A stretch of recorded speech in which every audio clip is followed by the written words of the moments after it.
හිටපු ජනාධිපතිවරුන්ගේ වරප්‍රසාද සහ පාර්ලිමේන්තු මන්ත්‍රී විශ්‍රාම වැටුප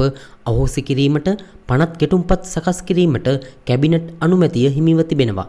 රජයේ සඳහන් කළේ පොහොසත් රටක් ලස්සන ජීවිතයක් ප්‍රතිපත්ති ප්‍රකාශයට අනුව හිටපු ජනාධිපතිවරුන්ට සහ ඔවුන්ගේ පවුල්වලට ලබා දී ඇති විශේෂ වරප්‍රසාද අහෝසි කිරීම සඳහා සහ පාර්ලිමේන්තු මන්ත්‍රීවරුන්ට වසර 5කට පසු ලබා දෙන විශ්‍රාම වැටුප අහෝසි කිරීම සඳහා ජනතාව විසින් වරමක් ලබා දුන් බවය.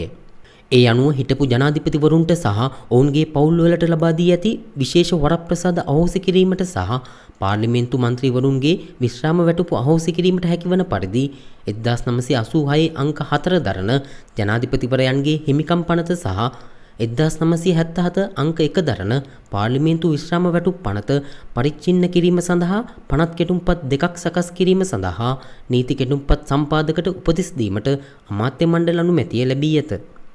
අධිකරණ සහ ජාතික ඒකබ්බතතා අමාත්‍ය හර්ෂණ නානායක්කාර විසින් ඉදිරිපත් කරනු ලැබූ යෝජනාවට අමාත්‍ය මණ්ඩලය අනුමැතිය ලැබී තිබේ.